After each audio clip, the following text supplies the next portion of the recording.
Good morning for some, good afternoon for others. I appreciate your time and attendance for this presentation from the GAP, MASLD, and MASH Community Network. My name is Anthony Derencius, and I'm a physician assistant currently residing in San Antonio, Texas, and I am working as a sub-investigator and PA at Pinnacle Clinical Research here in San Antonio. Please use this QR code to register for this meeting if you're on, or just you want to share with anyone. And what we're going to be talking about primarily today is going to be both MASLD, which is the metabolic associated steatotic, metabolic dysfunction associated steatotic liver disease, and then the difference between both that and metabolic and alcohol associated liver disease. So this new terminology known as MetALD. To kind of help illustrate or explain it, it's a lot easier sometimes to think about it as a patient case. So let's talk about a patient case, not a real patient, but one that feels very real when you see them in clinic. Miss Ashley here, she's a 52-year-old woman, and she's been referred to her clinic for evaluation of an ultrasound or abdominal sonogram that showed mild hepatomegaly, or mild enlargement of the liver, and increased hepatic echogenicity consistent with steatosis. So for her, if she read this, maybe not fully understanding, but this is what a fatty liver would look like to a layperson. She feels well without any complaints. We see she's 52, female, Caucasian, and with a BMI of 29.4 kilograms per meter squared. Medical history includes polycystic ovarian syndrome, hypertension, hyperlipidemia. Social history, she reports that she averages 2 glasses of wine a day. Medications, she's on medication for her hypertension, amlodipine. She's on medication for her hyperlipidemia, atorvastatin.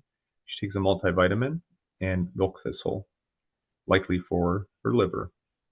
On physical examination, nothing remarkable. Her abdomen is smooth, it's non-tender.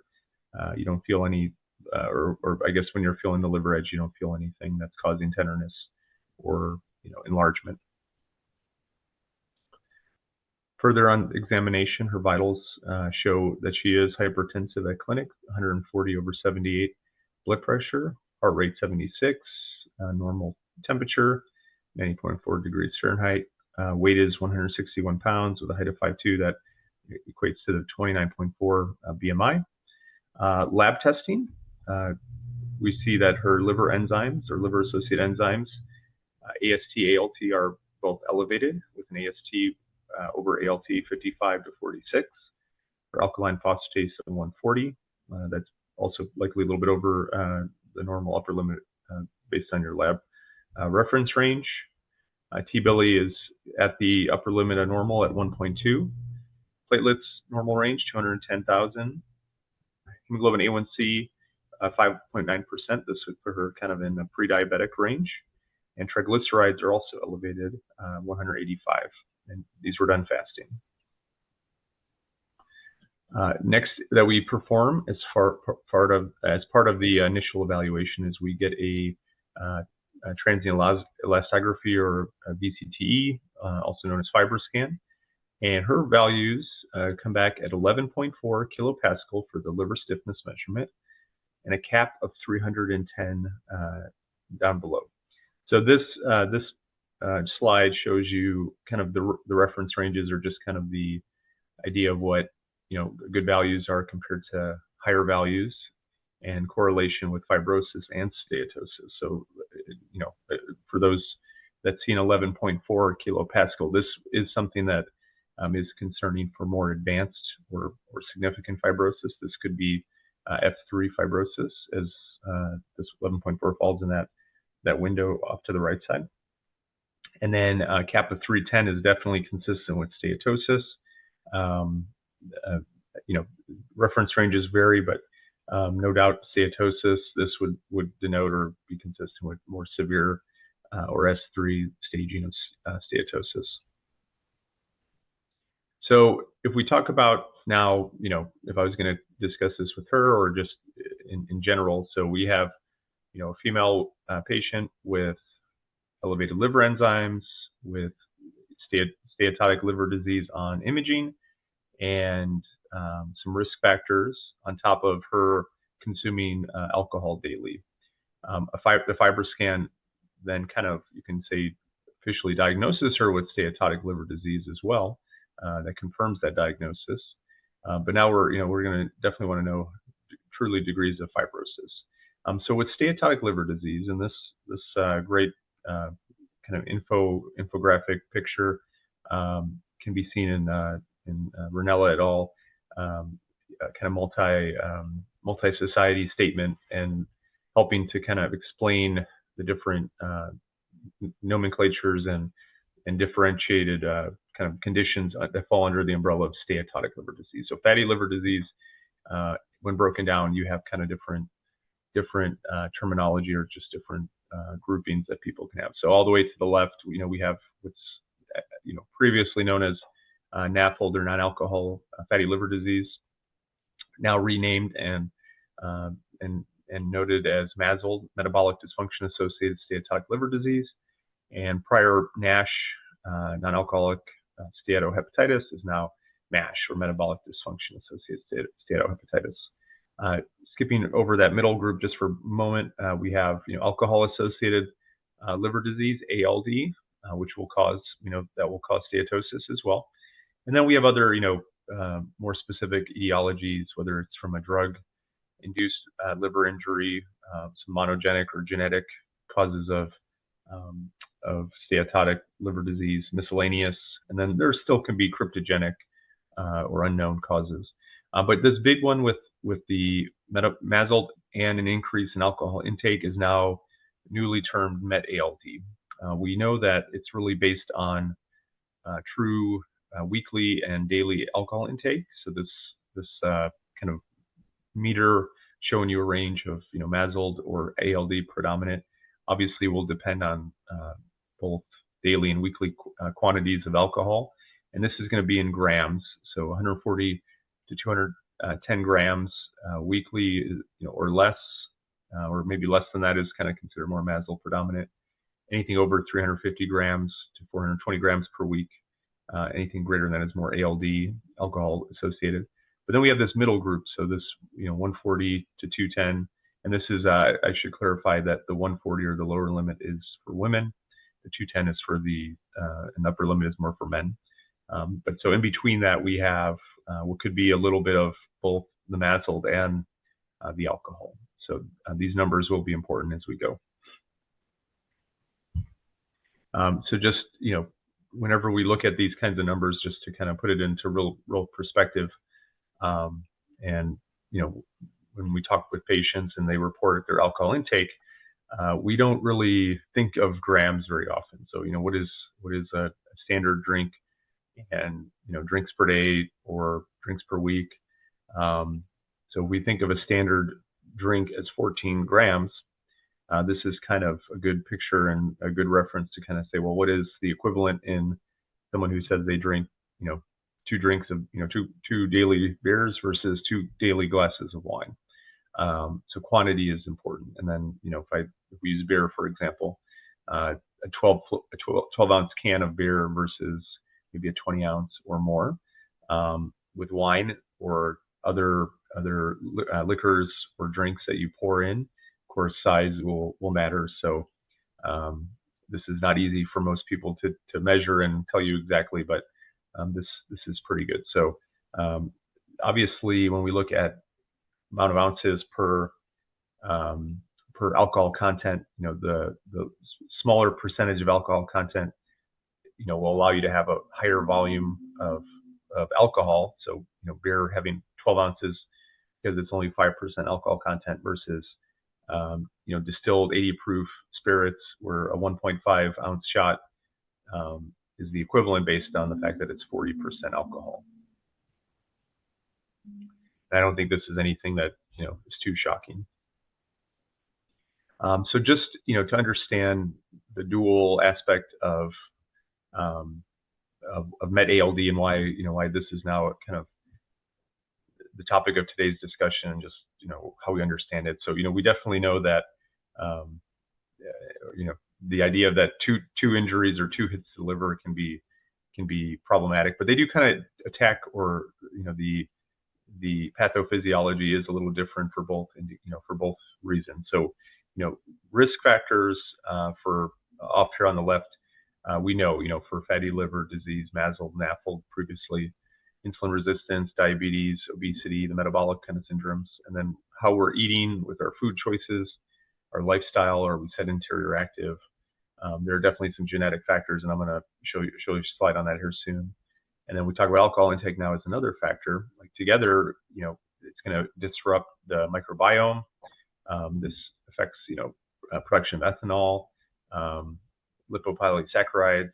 So this is obviously the way it goes into the liver.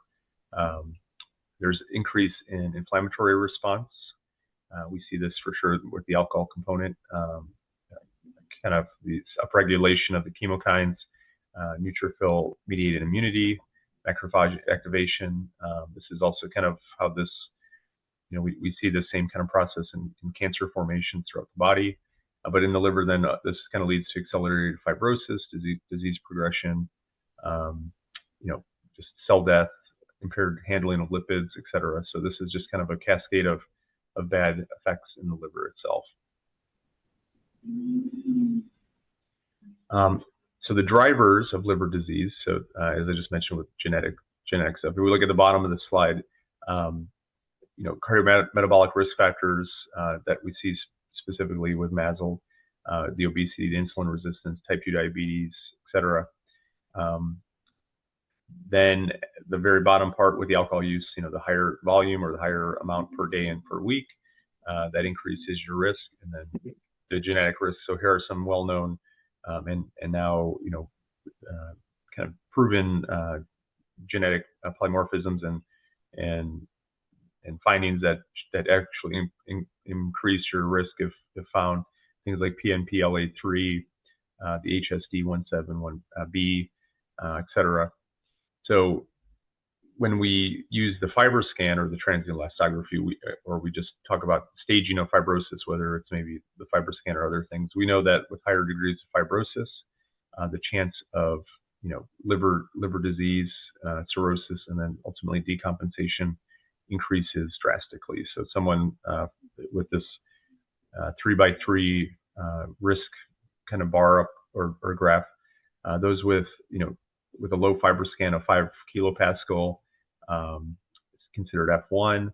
Primarily just MASLD alone, we see that the risk of any decompensation or anything significant is going to be less than 1. But then you take that same patient, you put them in the MetALD umbrella or the ALD, their risk will increase, whether it's 1 to 5% in MetALD or 2 to 15% in ALD. And then those with higher degrees of fibrosis, the top 3 across, you go from MASLD of 5 to 15% to 10 to 30% with MetALD, 15 to 50% with ALD. So putting this in another way, we can see that MetALD is higher than MASLD as far as risks of decompensation. It could be equal or just slightly less than those that are that are using alcohol heavily, more than 50 to 60 grams a day. So then, if, I guess the clinical dilemma, or speaking both from now a researcher, but even a clinician, how do we really assess or can tell that someone is consuming alcohol, or are they in that MetALD camp or ALD camp? So, definitely with good history taken and discussion with patients, you're hoping that you can assess whether they have alcohol, but of course, if they have other fatty liver risk factors, right? Or again, if you're thinking full spectrum when you're evaluating someone new for risk factors for steatotic liver disease, alcohol needs to be assessed. So there are different methods for sure. Some of these are well known, but questionnaires, collection of sample, whether urine, blood, or here. Some well-known questionnaires or ideas is something like an audit C. For sample collection, from a blood sample, we have we have markers of blood that kind of portend to increased alcohol, although they're not necessarily, confirmatory. So if you look at the, the mean corpuscular volume on a CBC, or you look at a GGT level, or the CDT, you could think that maybe a high value could mean that they're drinking alcohol, but it's not. You got to put it all in combination.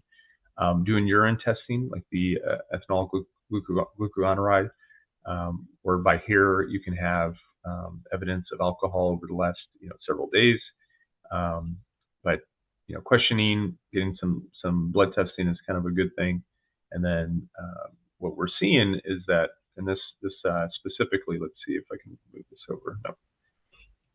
Well, this is a study by, I was trying to find the reference of Stopper et al. This is from the Journal of Hepatology in 22. They saw that in patients with, previously diagnosed with MASLD or NAFLD, that moderate to excessive alcohol consumption was seen in roughly, 25 to 30% of patients.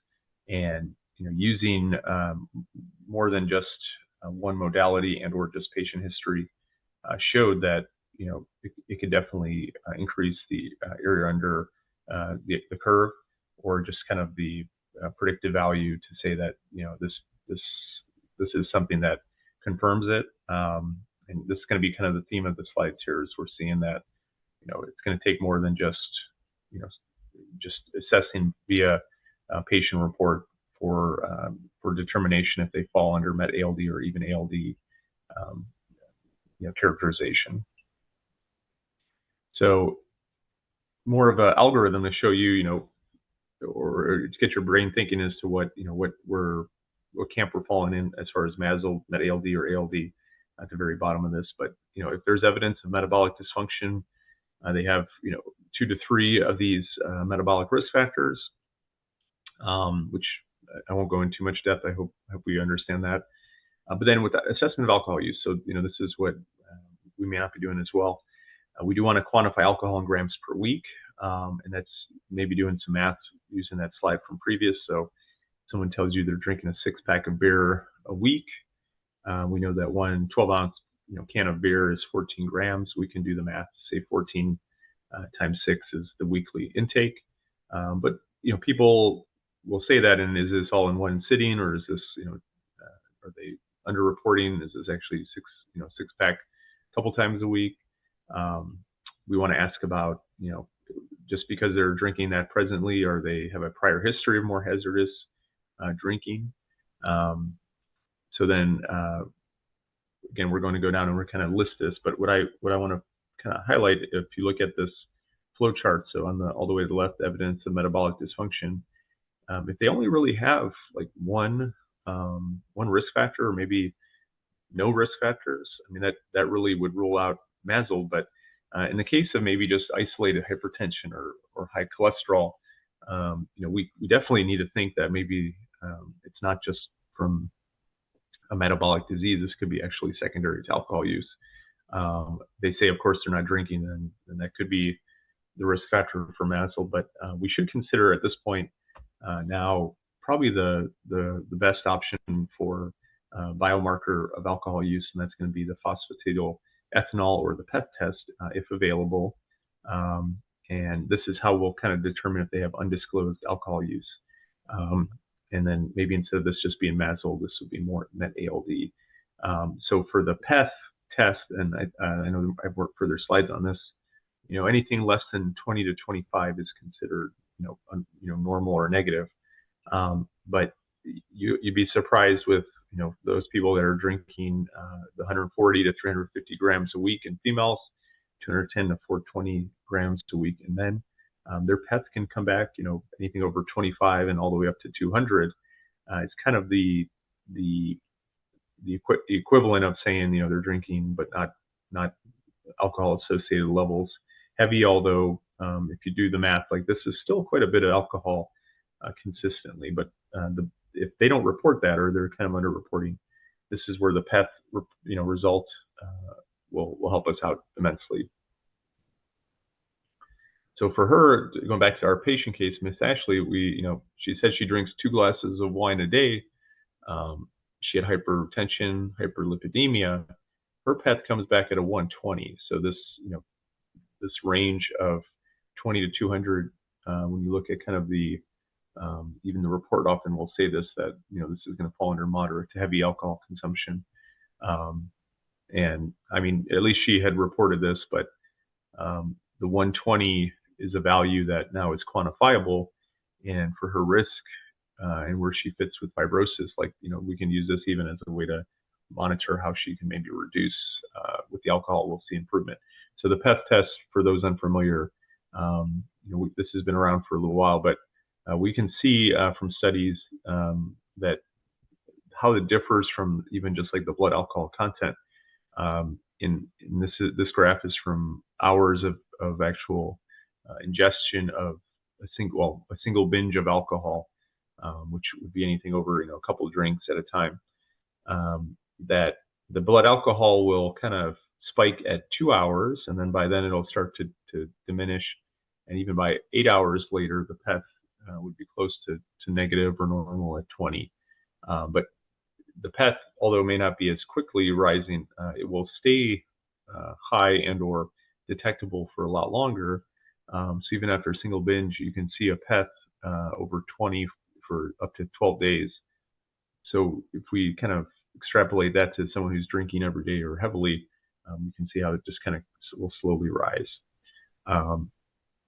So, using a study from the alcohol journal, we can see that really doesn't matter man or woman per se, but it's all about the mean number of alcohol units consumed per day. And this was done through a digital diary, and what they saw is even for those with 2 drinks a day, your PEth may be under that 20 mark, but as we kind of go beyond that, the values will start to rise. So this is just a linear, obviously a very direct relation to the more alcohol, the higher the PEth test. So this just switching a little bit to now why of this presentation, what's the big deal. So this study and this graph and the kind of the intent on explaining this to you, this was a study and just recently published in Hepatology Communications. Came from UCSD.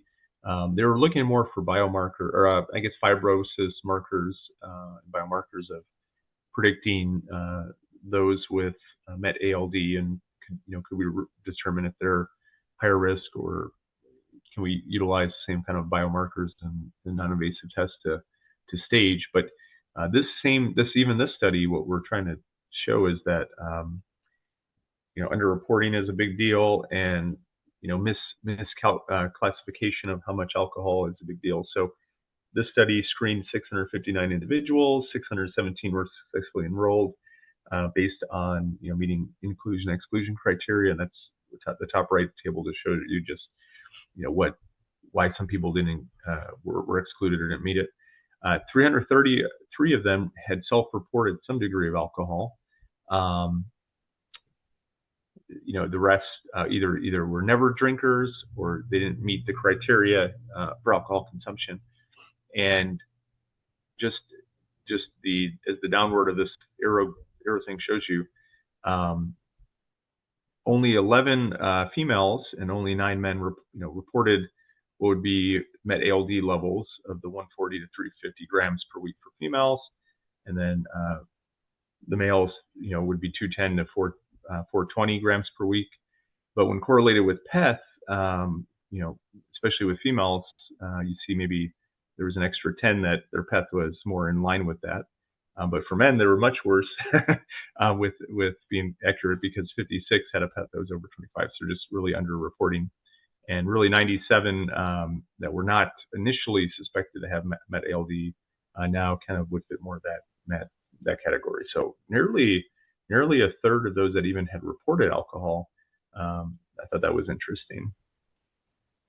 And just kind of the percentage. So those that have, and this was a study of alcohol use in individuals with like obesity, but more than 15% were at risk of MetALD. And then obviously the risk of decompensation fibrosis is all that much. So going back to her, just to relook at her medical history: PCOS, hypertension, hyperlipidemia. Keep going with this. So the thing to know, or just the pearl from this, is that we know that alcohol intake actually will affect blood pressure, and actually this could be, in her case, maybe the real cause of her hypertension. So this is more of a systematic review of 32 randomized controlled trials over 100 patients or participants. We see that blood pressure up to 12 hours after consumption goes down, and anything after 13 hours it goes up. So depending on when you're drinking, if it's a nighttime and then you're coming in the morning for a visit with your doctor, you may be having high blood pressure, what you don't realize, daytime, and then other times you're monitoring it, or at other time points it's actually on the lower end. So so I'm not going to go over this table very much, but we know that the high dose alcohol compared to placebo, that blood pressure changes are definitely seen, and even heart rate too. And then if we look at it, alcohol and how it affects triglycerides, we see that the mean plasma triglyceride concentration, so we compared, this study looked at comparing alcohol to just drinking water, two standard drinks of water versus alcohol. And I thought this was pretty interesting because you can see that we have the hypertriglyceride group, water in gold or yellow, and then the non-hypertriglyceride group with water, and then the ethanol group. So you can see that they start really, and this is the dot graph on the left. There's kind of they start similarly. There's a little drop at initially in the first 15 to 30 minutes, and then for those that got the ethanol, you can see that by hour 2 all the way to about hour 10, the triglycerides will spike, and that's the same thing you'll see with the baseline as far as like just the plasma levels. So maybe peaks around hour 6, and then starts to kind of come back. So again, maybe when actually was that last drink of alcohol, and then doing these labs or blood pressure readings, we need to take that into consideration. So to kind of come back to her, so this is her a more succinct overview on everything. So she's 52.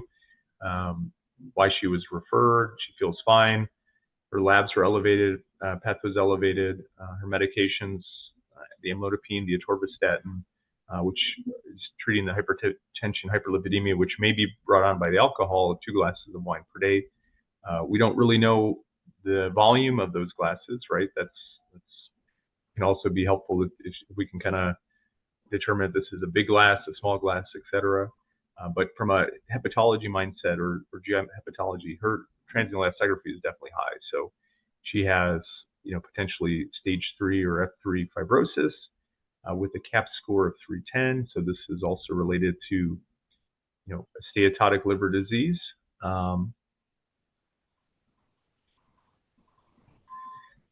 If this diagnosis, and this would be definitely if we've ruled out other causes of liver disease like viral hepatitis or autoimmune liver disease, etc., this would be MASLD predominant METALD.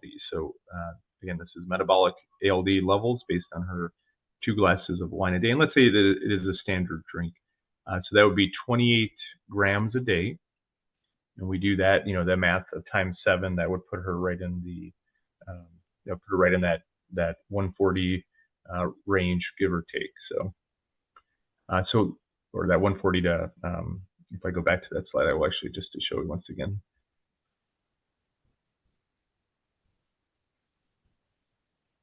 Yeah, so we'll use this one, the 140 to 350 grams a week, looking at this area on what we are considering the value.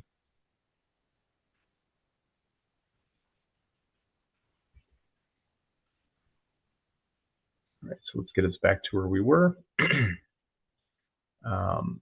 So, what are the treatments right now? Oops, I apologize, I'm too heavy. So, current treatments, we, just like anything, we want to evaluate the causes and really work on those etiologies. So for her MASLD, MASLD, MASH components, definitely lifestyle interventions with diet and exercise. Weight loss would be ideal.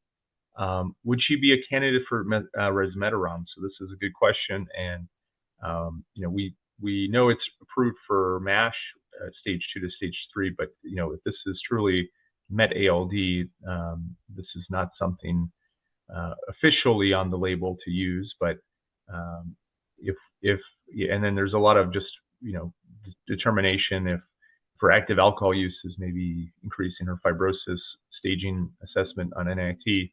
If she were to stop alcohol, so that would be the recommendation for anyone with at-risk fibrosis, so F2 or higher in the setting of MASLD, MetALD. Does she need HCC screening? The answer here is yes, but again, that's debatable based on current clinical practice guidelines.